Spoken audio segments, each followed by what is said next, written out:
পিছনের আয়াতে আমরা আমাদের আলোচনা হয়েছে যে আল্লাহ পাক বলেন প্রত্যেকটি মানুষ মৃত্যুবরণ করবে, কুল্লু নাফসিন যায়িকাতুল মাউত, এই আলোচনা ছিল।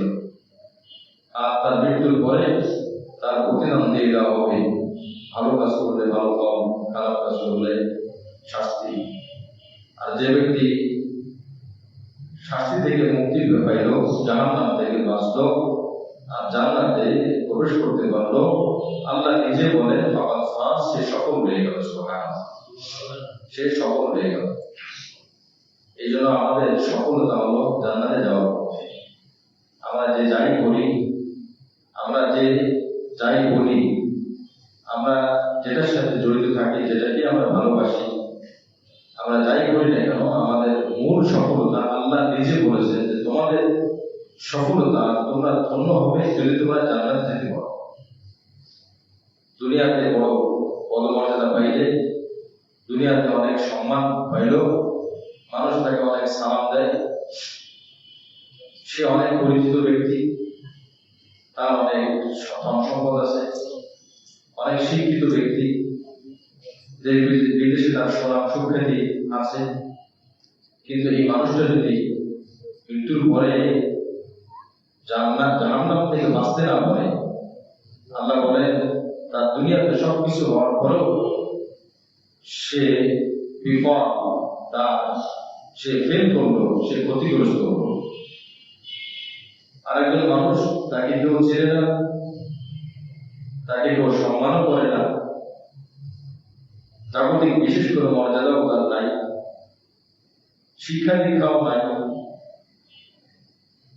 সহিভাবে আমল করে দুনিয়া থেকে বিদায় নিল, কেউ তাকে চেনে না, আল্লাহ পাকের কাছে প্রিয় হয়ে গেল, জাহান্নাম থেকে মুক্তি পেয়ে জান্নাতে গেল, আল্লাহ পাক বলেন সে আমার কাছে সফল। সুবহানাল্লাহ। এই জন্য আমার ভাই, আজ আমরা দুনিয়াতে আমরা খুব প্রতিযোগিতায় নেমেছি। কিসের প্রতিযোগিতা? আমরা সফল হওয়ার জন্য, সফলতা অর্জনের জন্য। কেউ সফলতা মনে করে জাগতিক বিষয় যদি আমি তার থেকে একটু আগে বাড়তে পারি, তো মনে হবে যে আমি সফল হয়ে গেলাম।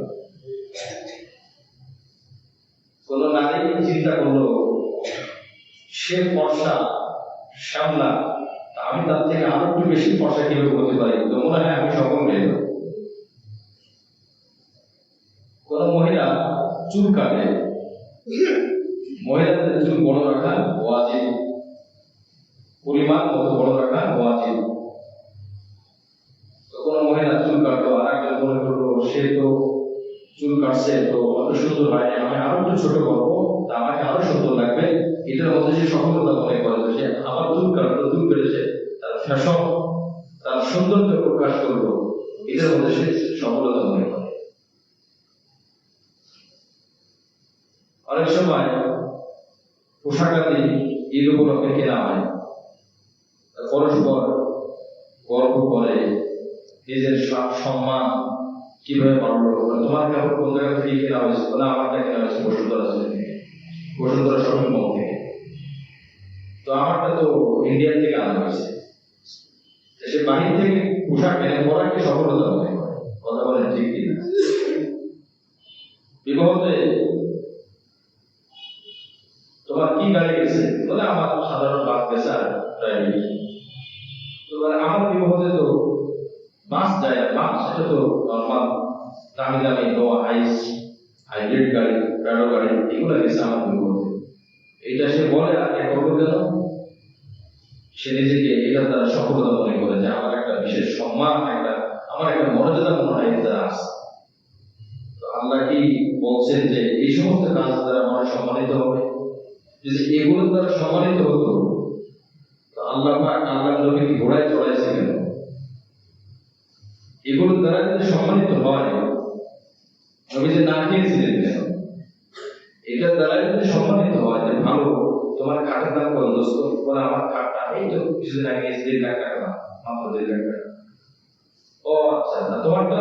বলে আমি কিনতে চাইছিলাম বাইরে থেকে 5 লাখ টাকা ইচ্ছা ছিল, কিন্তু ভালো মাল পাইনি, 4 লাখ টাকা দিয়ে কিনেছি। দুইজনে আপসে খুব খুশি যে 4 লাখ টাকা রেখেছে, সে কিছু ভাবে ওটার থেকে আমার দাম তো একটু বেশি। আর যে বেলেটা গেছে মনে মনে ভাবে একটু কেমন যেন আমি ছোট হয়ে গেলাম, ভাবে কিনা তোমার কি তুলা, সাধারণ তুলা, মানুষ যে তুলা দেয় বলে তুমি কি তুলা দিচ্ছ, বলে আমার তো সত্য সেমু তুলো, আমার তো সত্য। এইগুলো দ্বারা সফলতা হতো নবী সাল্লাল্লাহু আলাইহি ওয়াসাল্লামকে আল্লাহ পাক কখনোই ফ্লোরে এবং আপনার রশিদ কি বলে চটের মধ্যে আল্লাহ পাক তার নবীকে সহায় দেন না।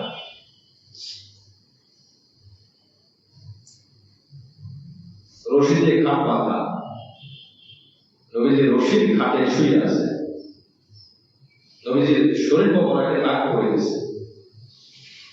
ওমর রাদিয়াল্লাহু আনহু আসছেন, নবীজির শরীর সুন্দর চেহারা, সুন্দর শরীর, অল্পতে লাল হয়ে যায়, অল্পতে দাগ হয়ে যায়। নবীজি উঠে বসছে, পিছন দিক থেকে দেখে নবীজির পিঠে দাগ পড়ে গেছে, রশিদ ফাঁকা ফাঁকা দাগ, লাল হয়ে গেছে। ইয়া রাসূলুল্লাহ, হাবিবুল্লাহ, আপনি আল্লাহ রাসূল, আমাদের কলিজা, আমাদের অন্তর, আপনার শরীরে দাগ পড়বে, এটা আমাদের সহ্য হয় না, নরম বিছানা করে দিই।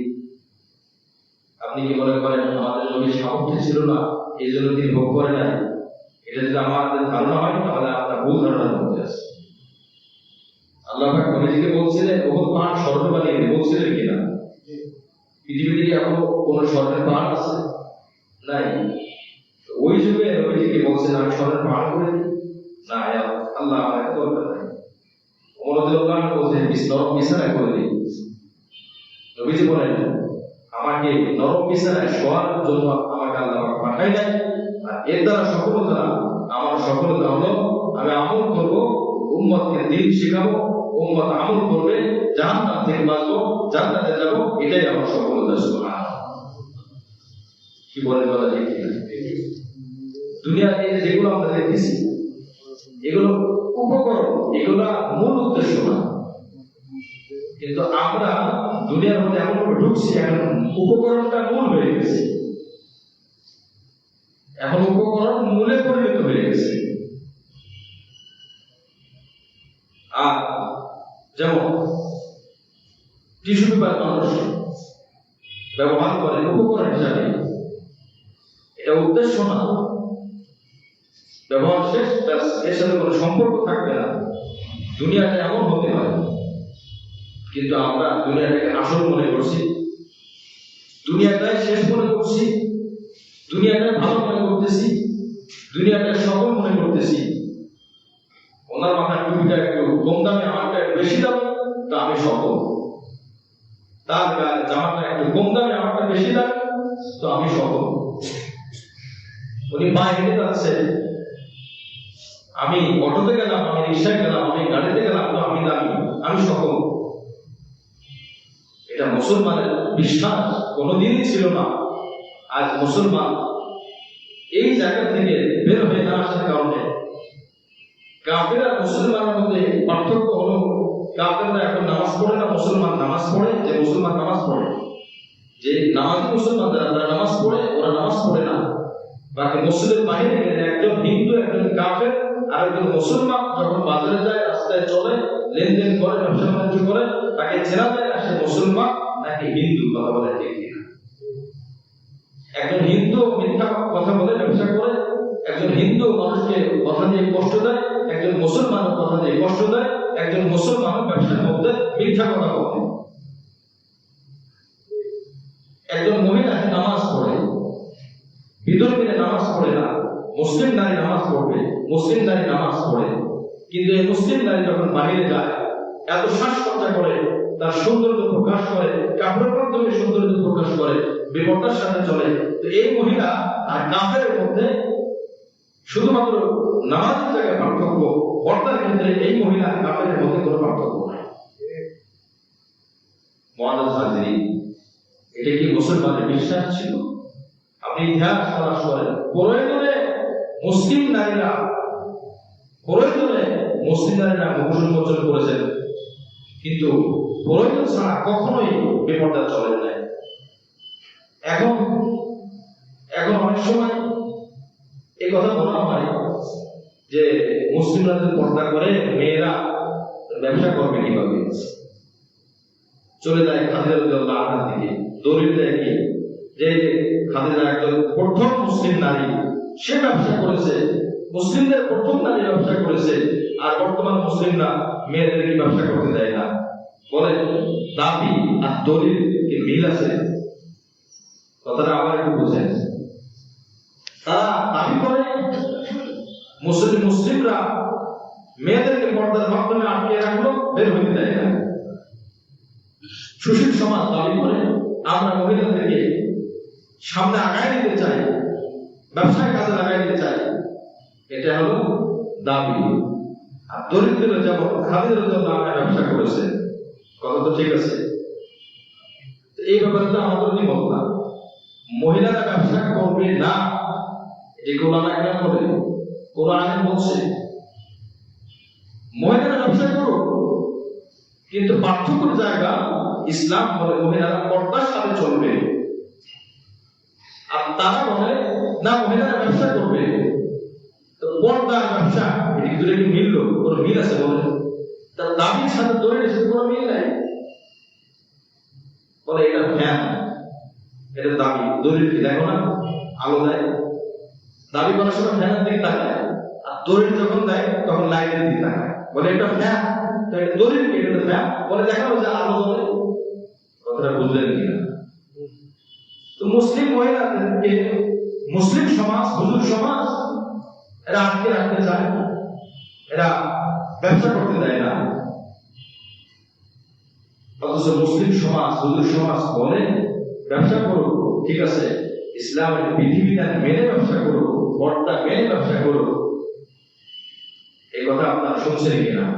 অনেক জাগতিক জেনারেল শিক্ষিতরা বলে কিনা? বলে, ব্যাস অনেক বলে, নাম বলে আপনারা চিনবেন, পরিচিত চেহারা, পরিচিত বক্তব্য দেয়। হ্যাঁ, খাদিজা রাদিয়াল্লাহু আনহা ব্যবসা করছে না, তো মুসলিমরা ব্যবসা করবে না কেন? তো ব্যবসা করতে কোন হুজুর নিষেধ করছে আপনারা? হুজুর তো বলছে যে পর্দা করে, পর্দা একদিন, ব্যবসা একদিন। পর্দা করে ব্যবসা করা যায় কি যায় না? তাহলে এর সাথে মিল হবে। আপনি দাবি করলেন ব্যবসা করতে হবে, দলিল দিলেন যে পর্দা রাখতে হবে, এটা কেমন কথা? আপনার মাথার মধ্যে কুকুরে হিসাব না করে এই কথা আপনি বলতে পারেন না।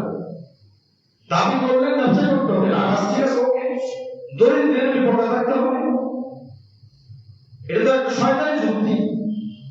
আপনি যদি বলতে পারেন না ব্যবসা করতে হবে, তাই বের হতে হবে, এটা ঠিক আছে। আর কোরআন বলে, ইসলাম বলে নিয়ম মেনে ব্যবসা করতে পারে, তবে তার পর্দায় থাকতে হবে। বাইরে বের হতে পারে মেয়ে, পর্দায় থাকতে হবে। শিক্ষা অর্জন করবে মেয়ে, পর্দায় থাকতে হবে। সহশিক্ষা না করে, সহশিক্ষা ছাড়া সে শিক্ষা অর্জন করবে। এই জন্য মুআজ্জাজ হাজিরিন, আমরা বুঝি না, ইসলাম বুঝে না, এই জন্য একটা সাথে আরেকটা লাগাই। আরেকটা জবাব হলো, হাদিস বলেন তো ইসলামের পর্দা ফরজ হয়েছে কোন সালে? জানা থাকলে বলেন। নবীজি যেই 13 বছর মক্কায় ছিলেন, এই 13 বছরের পর্দা ফরজ হয়েছে না মদিনাতে যাওয়ার পরে? কোথায় একটু বলেন না? মদিনাতে যাওয়ার পরে। কোথায়? এবার প্রশ্ন, যারা মানলাম কিছু সময় ধরে মেনে নিলাম যে খাদিজা ব্যবসা করছে, ব্যবসা করতে হবে, তাই পর্দা জরুরি না, মেনে নিলাম কিছুক্ষণের জন্য। এবার আসেন, খাদিজা রাদিয়াল্লাহু আনহার ইন্তেকাল হয়েছে কি মদিনায় না মক্কায়? কোথায়? মক্কায়। তো যদি কেউ বলে খাদিজা ব্যবসা করছে, পর্দা থাকে নাই, তাহলে ইসলামের পর্দার কথা বলবো কেন? আরে বেকুফ, আরে পাগল, আরে বোকা, খাদিজা তো মক্কায় থাকা অবস্থায় মক্কায় পর্দার বিধান আসে নাই, তো কেন উনি পর্দা করবে? মদিনায় পর্দার বিধান আসছে, পর্দার বিধান আসার পরে তুমি একটা প্রমাণ দেখাও যে নবী ওই সাহাবী মহিলাদেরকে বলছেন তোমরা বেপর্দায় চলো, কোন প্রমাণ পাওয়া যাবে? নবীর বয়স যখন 49 বছর, তখন খাদিজা রাদিয়াল্লাহু আনহার ইন্তেকাল হয়, তখন পর্দার বিধান আসে নাই। এই সমস্ত জেনারেল শিক্ষিত যারা এই সমস্ত অপেক্ষা করে, সে মুখের ভাষা আনা যায় না, ওই ভাষা নষ্ট হয়ে যায়। সূরা ফাতিহা ঠিক মতো পড়তে পারে না, সে ইসলাম ব্যাখ্যা দেয়। ওষুধটা নিজে কিভাবে খাবে এটা যদি সে না বোঝে, সে আরেকজনকে অপারেশন করার যোগ্যতা অর্জন করে কিভাবে? কি অযৌক্তিক? আপনি মিলান, আজকে বাসায় যে মিলাবেন, খালেদা ইন্তেকাল হয়েছে নবীর 49 বছর বয়সে, আর নবীজি মক্কা থেকে মদিনা সফর করেছেন 53 বছর বয়সে। 3 বছর আগে, 3-4 বছর আগে, নবীজি হিজরতের 3-4 বছর আগে খালেদা ইন্তেকাল হয়, তখনও পর্দার বিধান পরিপূর্ণ আসে নাই, পর্দার বিধান আসে মদিনাতে।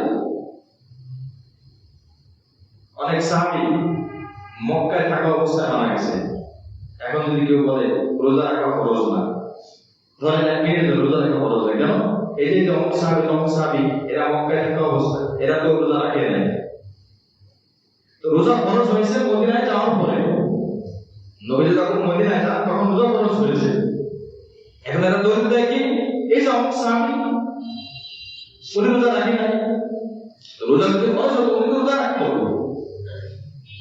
তার উত্তর হলো, ভাই উনি মারা গেছেন রোজার বিধান আসার আগে, মক্কায় উনি মারা গেছেন, মদিনায় রোজার বিধান আসছে, মক্কায় উনি মারা গেছেন, সুতরাং উনি রোজা রাখবে কিভাবে? রোজার ফরজ তো এখন হুকুম আসে নাই। অনুরূপভাবে খালেদা রাদিয়াল্লাহু আনহা পর্দা কেন করবে? তখন তো পর্দার বিধান আসে নাই, মদিনাতে যাওয়ার পরে পর্দার বিধান আসছে। তুমি মদিনার একটা বিধান দাও, একটা দলিল দাও, যে দলিল বলে মহিলারা ব্যবসা করো কিন্তু পর্দা থাকা জরুরি না, একটা দলিল দাও। সুকৌশলে মানুষকে বেঈমান বানাচ্ছে। আমি আজকে জমায়েত করেছি, বেপর্দা নারী কাফের না, কিন্তু পর্দার দিকে অস্বীকার করে তার ইমান থাকবে? ইমান থাকবে না। পর্দার দিকে অস্বীকার করে তার ইমান থাকবে না। রোজা না রাখলে সে অপরাধী মুসলিম, অস্বীকার করলে কাফের হয়ে যাবে। জিকির যদি কেউ প্রতিদিন 100 বার সুবহানাল্লাহ না পড়ে, তার কোনো গুনাহ হবে না, ক্ষতি হবে না। কিন্তু এই জিকিরটাকে যদি তুচ্ছতা সহিত দেখে বা অপব্যাখ্যা করে, জিকিরকে অস্বীকার করে, তার ইমান থাকবে না। জিহাদ ফরজ মনে করে জিহাদে কেউ যায় না, সে গুনাহ করছে।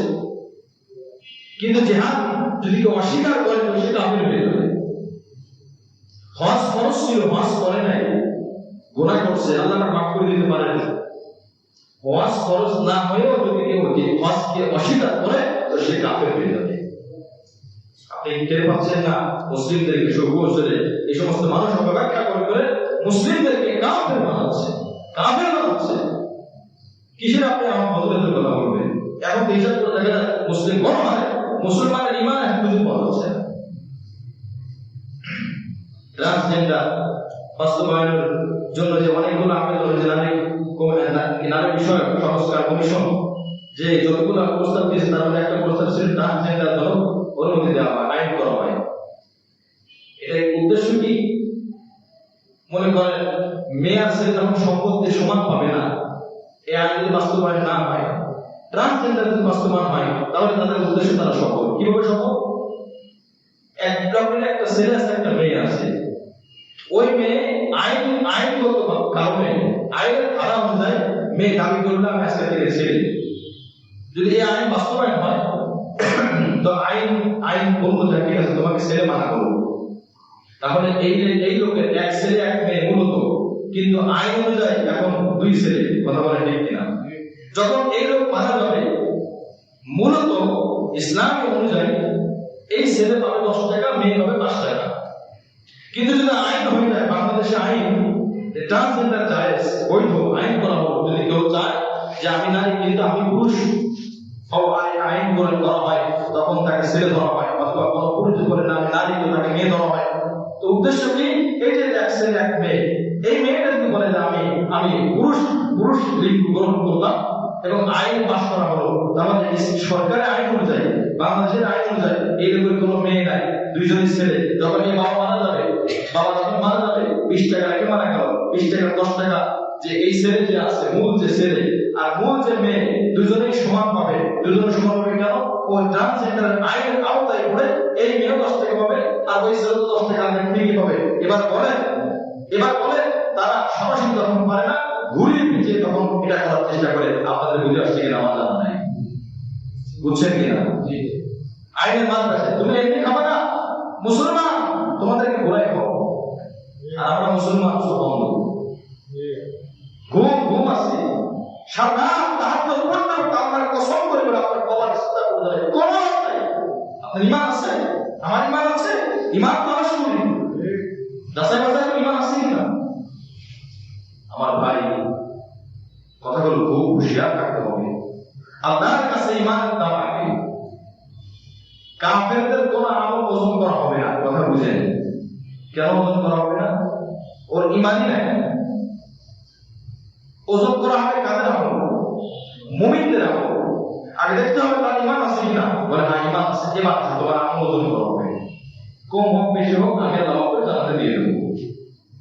যদি ঈমানই না থাকে তারপরে মাপার কোনো প্রশ্নই নেই। একজন ছাত্র কোন কলেজে কোন স্কুলে, সে বৈধ ছাত্র, সে যদি ভুল লেখে নম্বর কম পাবে। শিক্ষক যদি বিবেচনা করে নম্বর বাড়িয়ে পাশ করিয়ে দিল, সুযোগ আছে। কিন্তু একদম ছাত্ররা কোন ফাঁকে মনে করেন হল রুমে ঢুকে, পরীক্ষার হলে ঢুকে পরীক্ষা দিল, যখন কাগজটা জমা হবে তার নাম খুঁজে পাওয়া যাবে না। মনে করেন 100তে 100 উত্তর দিয়েছে, নম্বর কি পাবে? কেন পাবে না? বলে সে তো ছাত্রই না, নম্বর কতই কথা, ফের নম্বর পাবে না। আর একজন ছাত্র সে যদি ফেল করে নম্বর পাবে, পাশের সুযোগ থাকে। পরবর্তী বছর আমরা আবেদন করবো ছাত্র সে পরীক্ষা দেবে।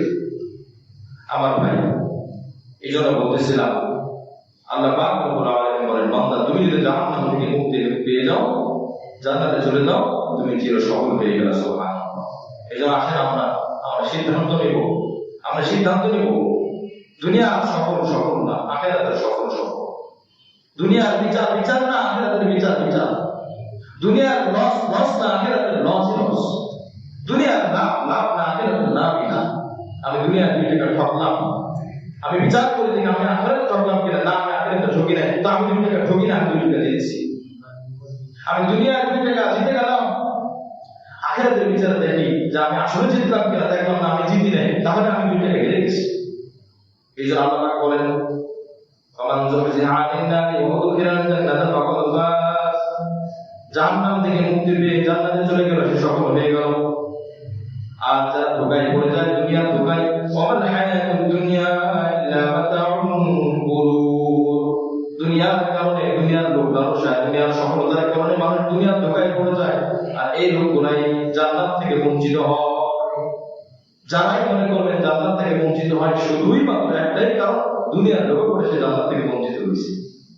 পাশাপাশি 2 দোকানদার, একজন দোকানদার আজানের সময় হয়ে গেছে, আজান হয়, নামাজের সময় হয়ে গেছে, দোকানদার দোকান বন্ধ করে মসজিদে চলে আসছে।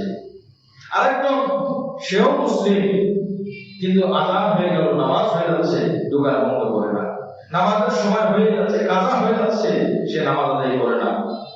এই লোক যখন আসর মাগরিব এসে নামাজ আদায় করলো, নামাজের সময় নামাজ আবার দোকানদারি করলো, বাড়িতে গেল। আর পাশের ভদ্রলোক 5 ওয়াক্ত 4 ওয়াক্ত নামাজ যখন আসর মাগরিব এসে আদায় করলো না, দোকানদারি করলো, মসজিদে গেল না। এই যে 2 জন বাড়িতে গেল, আল্লাহ পাক ডাক দিয়ে বলেন, এই 2 জনেই দুনিয়া কামাই করেছে, 2 জনেই ব্যবসা করেছে। আমি আল্লাহ বললাম, যে ব্যক্তি নামাজে গিয়েছে সে সফল, সে জান্নাতি ব্যবসায়ী বান্দা। আর যে নামাজে গেল না সে বিফল, সে ক্ষতিগ্রস্ত, সে জাহান্নামী বান্দা। তো ও নামাজে আসবে না কেন? যে আমি নামাজ পড়তে গেলে 10 মিনিট করে যদি 4 10 40 মিনিট সময় চলে যায়, 4 10 40 মিনিট যদি অন্তত 4টা কাস্টমার যদি হাত ছাড়া করি, তাহলে আমার লস হয়ে যাবে। কথা বলে ঠিক কিনা? এই লসের কারণে সে নামাজ পড়ে না, শুধু একটাই কারণ। যদি তাকে বলা হয় যে তুমি এই যে 4 ওয়াক্ত নামাজ আদায় করো, মসজিদে এসে ফজরের নামাজ তো বাসায় থাকো, এলাকায় থাকো, ব্যবসা প্রতিষ্ঠানে 4 ওয়াক্ত নামাজ থাকে, তো এই 4 ওয়াক্ত নামাজে তোমার যে পরিমাণ খরিদ্দার আসবে, সম্পূর্ণ তোমাকে টাকা বুঝিয়ে দেওয়া হবে। মসজিদ থেকে যদি ঘোষণা করা হয় ব্যবসায় বাইরে আসে, এই টাইমে আপনার টাকা দিয়ে দেওয়া হবে, দোকানে কেউ থাকবে? তার মানে বুঝে গেল উনি নামাজ পড়বেন না কেন? দুনিয়ার কারণে, দুনিয়ার টাকার কারণে, দুনিয়ার পয়সার কারণে। আল্লাহ সেটাই বলেন, ওয়াল হায়াতুদ দুনিয়া ইল্লা মাতাউল গুরুর। দুনিয়ার ধোঁকার কারণে বান্দা জান্নাত থেকে বঞ্চিত হয়, জাহান্নামে চলে যায়। এই জন্য আল্লাহ পাক বলেন, মৃত্যুর উপস্থিতি, মৃত্যুর প্রস্তুতি। তাফসীরে কবির মধ্যে আসছে, মিন আলামাতিল মাউতিল মুমিন, মুমিনের মৃত্যুর আলামত হলো মৃত্যুর সময় আলকুল জাবিন, তার কপাল ঘামতে থাকে। অনেক সময় দেখবেন শীতকাল, তাও কপাল ঘামছে, নবীজির কপাল ঘেমেছে। মুমিনের মৃত্যুর আলামত এটা একটা, তার কপাল ঘামে। এটা হাদিসের কথা। মত হাজরিন, এই জন্য যখন কারোর মুমূর্ষু রোগী হয়ে যায়, অসুস্থ হয়ে যায়, তার পাশে কালিমা শরীফ পড়া, লা ইলাহা ইল্লাল্লাহ, লা ইলাহা ইল্লাল্লাহ এভাবে কালিমা শরীফ পড়া, মাঝে মধ্যে মুহাম্মদ রাসূলুল্লাহ কালিমা পড়া।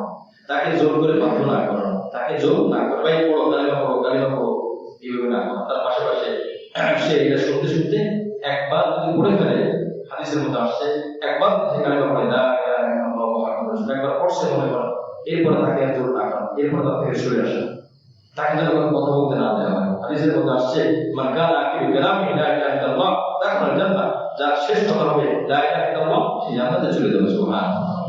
এজন্য যদি কেউ কালিমা পড়ে তার পাশাপাশি আর কথা বলা দরকার নাই। আপনি কেমন আছেন, মাথাটা ভালো লাগে, শরীরটা ভালো লাগে, পানি খেতে মনে চায়, এত কথা বলা দরকার নাই। খুব মুশকিল যারা খুব খেয়াল করবেন, আপনি আদর দেবেন, আপনি আদর দিয়ে কি দিবেন, এক চামচ পানি তো দিবেন, তাই না? কিন্তু আপনি চুপ থাকার কারণে হতে পারে এই তার শেষ কথা যদি কালিমা হয় একটু পরে মৃত্যুবরণ করবে, আজীবন সে জান্নাতে নেওয়া ভোগ করবে। সুবহানাল্লাহ। আপনি এক চামচ পানি খাওয়ার সেটাও দরকার নেই। এই জন্য অনেক সময় কথা বলে অনেকে না, অনেক সময় সামাজিকতা দেখানোর জন্য, সামাজিকতার লক্ষ্য রাখার জন্য তার পাশে বসে এই কথা সেই কথা, এই যে আমি আপনার অমুক তমুক, আপনার পাটা টিপে দিই, মাথায় চুলকাই দিই, একটু গালে টিপে দেবো, গরম পানি দেবো, এই না, আরে বাবা পায়া মহাপাত না উঠতে পড়তেছে না, এত উত্তম দরকার নেই। ওই জায়গায় তাকে কালিমা পড়ার পরে চুপ থাকে, চুপ থাকে, আর কথা বলতে কালিমা পড়ে, কালিমা পড়ে, ইস্তেগফার করে, দুরূদ শরীফ পড়ে, দুরূদ শরীফ পড়ে, আপনার সাথে সাথে সেও দুরূদ শরীফ পড়বে, ইস্তেগফার করে, আপনার সাথে সাথে সেও ইস্তেগফার করবে।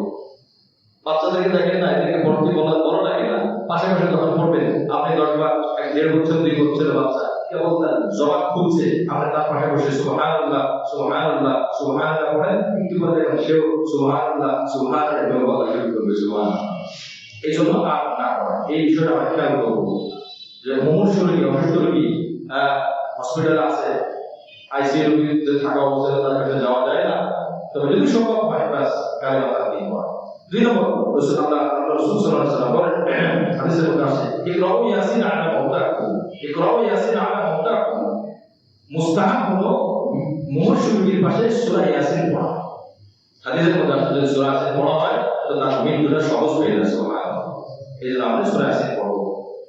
3 নম্বর বিষয় হলো মৃত্যুর পরে যখন মৃত্যু হয়ে যায় তখন কাফন দাফন, পুরুষ হলে 3 কাপড়, সাদা কাপড় দেওয়া ফরজ না ওয়াজিব না সুন্নাহ বলতে পারেন না, যেহেতু গণহারে আমরা একটা সাদা কাপড় দেখি তার মানে এটা অবশ্যই হয় গুরুত্ব না হলে সাদা কাপড় হয় না, তো তখন আমাদের মনে হয় এটা অবশ্যই ফরজ হবে, ফরজ না ওয়াজিব তো হবেই হবে।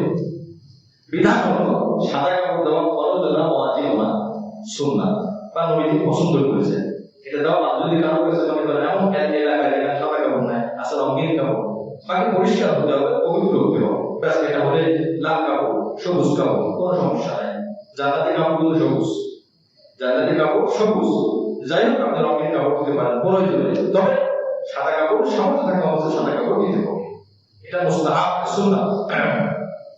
এই জন্য নবী আলাইহিস সালাম বলেন আল-রাসূল মিন সাবিকুম আল-বিয়া ফা ইন্নাহা মিন খায়রি লিবাসিকুম ওয়া কাফিনু ফিহা মাউতাকুম, তোমরা সাদা কাপড় পরো, এমনকি ইহরামের কাপড়, ইহরামের কাপড়ের ভিতরেও কিন্তু সাদা কাপড় পরা ফরজ না ওয়াজিব না, সুন্নাহ মুস্তাহাব, ফরজ না ওয়াজিব না, কারো কাছে নাই অথবা ব্যবস্থা করতে পারতেছে না, অথবা হঠাৎ নাপাক হয়ে গেছে, এখন তার কাছে এই মুহূর্তে কাপড় ব্যবস্থা করার সুযোগ নেই, অন্য কোনো রঙের কাপড় আছে করতে পারে, কোনো সেলাই না, অথবা কাপড়ের শরীরের আদরের জন্য কোনো কাপড় না।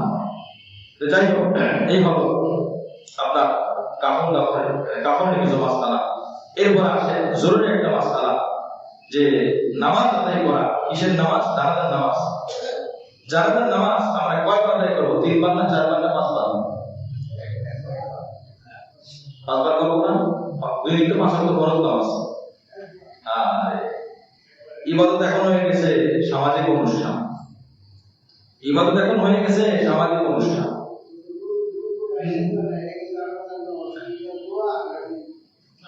এটা দোয়া প্লাস নামাজ, যেহেতু সালাত আছে না, সিজদা না থাকলে সালাত মানে তো দোয়া, যেমন দুরূদ শরীফ আমরা পড়ি না, দুরূদ শরীফ আল্লাহুম্মা সাল্লি আলা মুহাম্মাদ, এটা কি দুরূদ শরীফ না? দুরূদ শরীফ আরবিতে না, এই তো বাংলা আরবিতে না, এটা কিন্তু ফারসিতে বলতে হচ্ছে। এটার আরবি শব্দ কি? ইস্তেগফারের আরবি শব্দ ইস্তেগফার, তাসবিহের আরবি শব্দ সুবহানাল্লাহ। হ্যাঁ, তো কালিমার আরবি শব্দ লা ইলাহা ইল্লাল্লাহ। দুরূদ শরীফের আরবি শব্দ কি? দুরূদ কিন্তু আরবি না।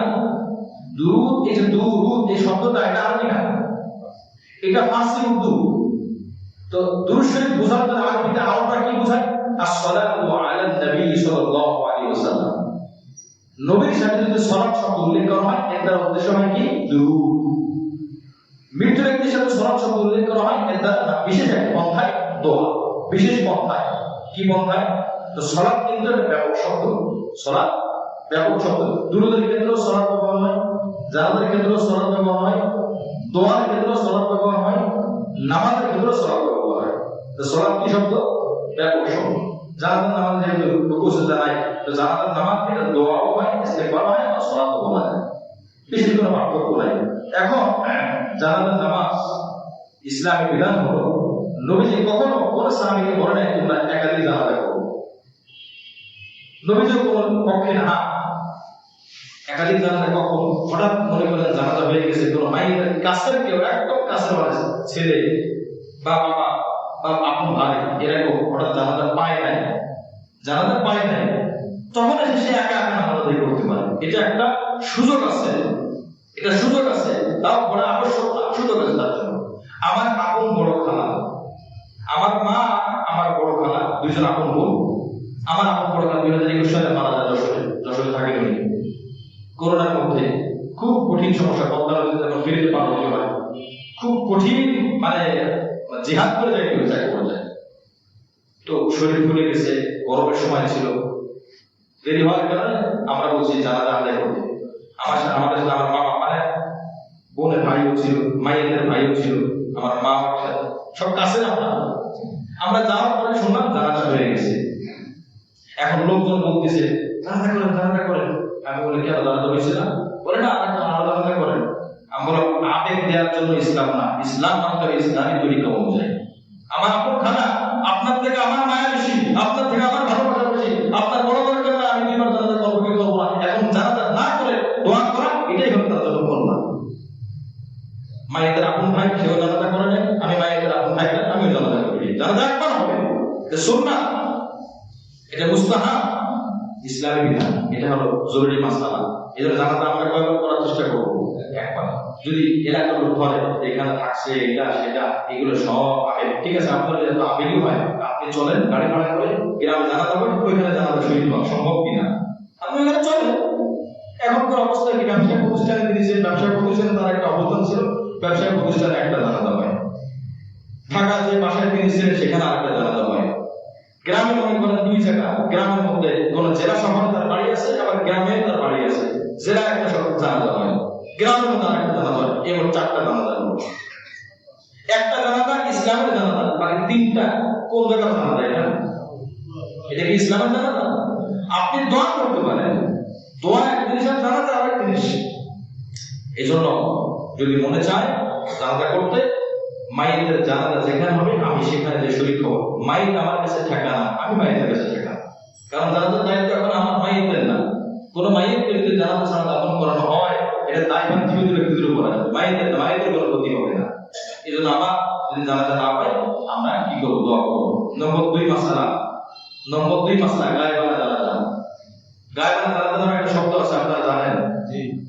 কি বিধান আপনাদের জানা আছে? আমার জানা নাই। গায়েবানা জানাজা জায়েজ নাই। নবীজি পুরা জীবনে একবার আদায় করছেন, পুরা হাদিস তালাশ করে মাত্র একবার। বাদশা নাজ্জাশী যখন মারা যায়, তখন আশেপাশে কোনো মুসলিম ছিল না, জানাজা পড়ার মতো কেউ ছিল না। নবীজি জানাজা করাইছেন। নবীজি বলতেন এই যে জানাজা করা এটা সার, নবীজি জীবনে আর কোনো গায়েবানা জানাজা করেন নাই। অথচ নবীজি যদি গায়েবানা জানাজা হইতো হতো, একাধিক জানাজা করা দরকার ছিল নবীর জন্য। কেন? নবীজি বলতেন যদি কোন সাহাবী মারা যায়, যেখানে হোক আমাকে খবর দিবা, আমি চেষ্টা করবো, কারণ আমার জানাজা ওই সাহাবীর জন্য রহমান, আমার জানাজা ওই সাহাবীর জন্য রহমান। নবীজি সর্বোচ্চ চেষ্টা করতেন জানাজা শরীক করার জন্য। যদি শরীক করতে না পারতেন, কখনো গায়েবানা জানাজা করেন নাই। বহুত সাহাবী যখন জিহাদে গেছে, শহীদ হয়ে গেছে, ওখানে দাফন হয়ে গেছে, নবী শুনছেন, নবী দোয়া করছেন আল্লাহর কাছে, দোয়া করছেন, কিন্তু জানাজার যে বিশেষ পন্থায় সালাত, এই সালাত তিনি আদায় করেন নাই। আপনাদেরকে ঘটনা শোনাই। বাংলাদেশে মৌলানা সাইদুর রহমতুল্লাহ যখন মারা যায়, মোবাইলে আসলো যে আল্লামা সাইদের জানা যায়, গায়েবানা জানা যায় হচ্ছে হেরেম শরীফে। কোথায়? হেরেম শরীফে জানাজা নামাজ হচ্ছে। সাইদুর সৌদি না, সাইদের রাষ্ট্র সৌদি না, সে তো বিরোধ করে তার নিজের দেশে। তো বাস গায়েবানা জানা হচ্ছে, ওইখান থেকে কিছু বাঙালি ভাই মোবাইল ছেড়ে দিয়েছে। ঘটনাটা কি? হারাম শরীফে প্রত্যেক ওয়াক্তে নামাজের পরে মাইয়িত থাকে কিনা? মাইয়িত থাকে না, যারা গিয়েছে তারা জানে। মদিনাতে মক্কায় প্রত্যেক ওয়াক্তে একজন না একাধিক লাশ থাকে, তাদের আল্লাহু আকবার মানে জানাজা প্রত্যেক নামাজের পরে বা ছোট নামাজের পরে জানাজা হয়। এখন কোন ভদ্রলোক আবেগে কি করছে? ভিডিও করছে, এই যে দেখেন আমি মক্কাতে আছি, আমি নিজে ভিডিওটা দেখছি যে মক্কাতে আছি, ওই দিন সাইদুর রহমতুল্লাহ মারা যান, তো ব্যাস ছড়াই দিয়েছে যে এখন আমরা এই কিছুক্ষণের মধ্যেই জানাজা শুরু করবো। সৌদি থেকে মক্কার ইমামরা সাইদুর রহমতুল্লাহ গায়েবানা জানাজা করতেছে। জোরে করে নাউজুবিল্লাহ। এটা মিথ্যা না? আপনি আবেগ দিয়ে কি সাইদুর ভালোবাসা প্রকাশ করবেন? আপনি মিথ্যু। এটা সাইদুর জানাজাকে তারা বলছে সাইদুর জানাজা করতেছি আমরা, তাদের সামনে লাশ আছে, ওই লাশের জানাজা হচ্ছে। আপনি বলতে পারেন আমরা মক্কা আছি, মক্কা থেকে আমরা দোয়া করবো। গায়েবানা জানাজা নবীজি একবার করেছেন। নবীজি কোন কাজ একবার করা ওইটা শরীয়তেরই সুন্নাত হয়ে যায় না। যদি সুন্নাত হয়ে যেত, নবীজি দাঁড়িয়ে পেশাব করছেন, বলেন তো দাঁড়িয়ে পেশাব করা সুন্নাত না বসে পেশাব করা সুন্নাত? তো নবীজি দাঁড়িয়ে করছে। গায়েবানা জানাজা সুন্নাত হয়, তাহলে দাঁড়িয়ে পেশাব করাও সুন্নাত। নবীজি দাঁড়িয়ে পেশাব করছেন। নবীজি কোন কাজ করায় সব আমল হয়ে যায় না। নবীজি নামাজের মধ্যে কথা বলছেন, সাহাবীরা পরস্পর কথা বলছে, এখন নামাজের ব্যাপারে কথা বলে নামাজ হবে না। এখন যদি কেউ বলে নামাজের ব্যাপারে কথা বলার হাদিস তো আছে, আর এভাবে হাদিস তো রহিত হয়ে গেছে। গায়েবানা জানাজা এটা নবীর সাথে খাস, এটা নবী একবার করেছেন বিশেষ কারণে, গায়েবানা জানাজা বিশেষ কারণে করেছেন। আবার কিছু শর্ত থাকবে, না একজন মানুষের দাফন করা হয়েছে, জানাজা করা হয় নাই, তখন তার কবরের পাশে গিয়ে যারা আছে তারা জানাজা করবে। এটা ভিন্ন কিছু মাসলা আছে, কিন্তু গণভাবে ব্যাপকভাবে এমনি জানাজা নামাজ একটা আমল, গায়েবানা জানাজা করতে এটা সুন্নাতের আমল না। এখানে বহুত রিফারেন্স আছে হাদিসের মধ্যে। একমাত্র একবার নবীজি জীবনে একবার করেছেন, বীর বাংলার যুদ্ধে নবীর তাজা সাহাবী, প্রাণপ্রিয় 70 জন সাহাবী বীর বাংলার যুদ্ধে শহীদ হন। এক জায়গায় 70 জন সাহাবী শহীদ হন। দূর থেকে নবী কাঁদতে কাঁদতে অস্থির অবস্থা, নবীর শরীরটা ফেটে যায়, নবীর সহ্য হয় না। তখন কিন্তু নবীজি গায়েবানা জানাজা করেন নাই। যদি জায়েজ হতো তখন নবীজি করতেন। 4 খলিফা যখন মারা গেছেন, পৃথিবীর কোন ইতিহাসে এমন পাবেন যে হাদিসের মধ্যে আসছে বা রেফারেন্সে ইতিহাসের মধ্যে আসছে আবু বকরের গায়েবানা জানাজা হয়েছে, ওমরের গায়েবানা জানাজা হয়েছে, মদিনাতে মারা গেছেন, মক্কা থেকে গায়েবানা জানাজা হয়েছে, কোন ইতিহাসে পাবেন না। তো এটা তো শরীয়তে নাই। এবং গায়েবানা জানাজার যে হাদিস বর্ণনা করেছেন আবু হুরায়রা রাদিয়াল্লাহু তাআলা আনহু, নাজ্জাশী বাদশা নাজ্জাশী মারা গেছে 9 হিজরিতে, নবীজির ইন্তেকাল হয় 10 হিজরিতে, বাদশা নাজ্জাশী মারা যায় 9 হিজরিতে। এই গায়েবানা জানাজার এই হাদিসটা আবু হুরায়রা রাদিয়াল্লাহু আনহু বর্ণনা করেছেন। আবু হুরায়রা ইন্তেকাল হয় 59 হিজরিতে, তার মানে 9 হিজরিতে নাজ্জাশীর জানাজা হয়। এরপরও আর 50 বছর আবু হুরায়রা জীবিত ছিল। কত বছর? 50 বছর। এই আবু হুরায়রা কিন্তু গায়েবানা জানাজার হাদিস বর্ণনা করেছেন, বলেন আমি জীবন কোনোদিন গায়েবানা জানাজা করি নাই। যদি এটা শরীয়ত হতো তাহলে আমি আবু হুরায়রা আগেই করতাম, কারণ এই হাদিসটা আমি আবু হুরায়রাই বর্ণনা করছি। নবীজি করেছেন তাই আমি বর্ণনা করলাম। নবীজি বলেন না তোমরা গায়েবানা জানাজা করো, আবার নবীজি ধারাবাহিক আমলও ছিল না গায়েবানা জানাজা। যাক, এটা নিয়ে শাস্ত্রীয় বিষয়, এটা আমাদের সবার সমানভাবে বুঝে আসলে অল্প কথা একটা কিছু বোঝানো সম্ভব না। বাকি নিয়ম হলো গায়েবানা জানাজা আপনি দূরে আছেন, আপনি তার জন্য দোয়া করেন, এটাই সর্বোচ্চ উত্তম আমল।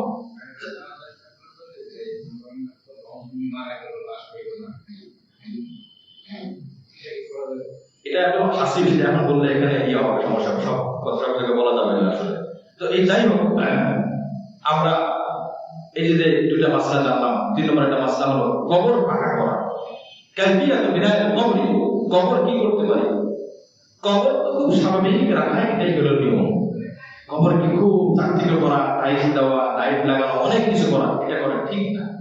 ইসলামিক বিধান, নবী আলাইহিস সালাম বলেছেন কবরকে খুব সাধারণ রাখো, এটা ইসলামের শিক্ষা। এখন যদি কেউ নিজেরা আলাদা বেশি কিছু করে তার ব্যক্তিগত ব্যাপার।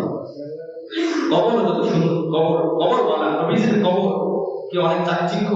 নবীজির কবর কোথাও হাদিসের মধ্যে বলছেন? আচ্ছা, সব থেকে প্রিয় প্রিয় সাহাবায়ে কেরামের মহিলা সাহাবাদের কবর কোথায় আছে? জান্নাতুল বাকিতে আছে না? দেখেন তো, সুন্দর। ফাতেমা রাদিয়াল্লাহু আনহা, আয়েশা রাদিয়াল্লাহু আনহা কবর অনেকে ঢোকার পরে কোনটা জায়গা আছে, অনেকে মন্তব্য করে, হতেও পারে যে এখানে ওনাদের কবর আছে, তাও এখানে স্বাভাবিকভাবে রাখা হচ্ছে। ইসলামের কথাগুলো বলছি ভাই, কবর স্বাভাবিক রাখা উত্তম। আপনার নিজস্ব টাকা দিতে হয়, আপনি বেড়া দিতে পারেন, সেটা স্বাভাবিকভাবে করতে পারেন। শরীয়তের যে মানদণ্ড আছে, মাপকাঠি আছে, এটা রেখে আপনি কবরে চিহ্নিত করতে পারেন। এর থেকে বেশি কিছু করা ঠিক হবে না। যখন যেটা করবো আমরা শরীয়তের মাপকাঠি জেনেই আমরা করবো। যাই হোক, যে আয়াত পড়লাম সে আয়াত শুরু করতে পারলাম না, ইজরে কিছু জরুরি কথা চলে আসলো। 187, 88, 89 নম্বর আয়াত। আল্লাহ পাক রব্বুল আলামিন আমাদের সকলকে ইসলামের সহিহ আকীদা বুঝে আমল করার তৌফিক দান করেন। আমিন।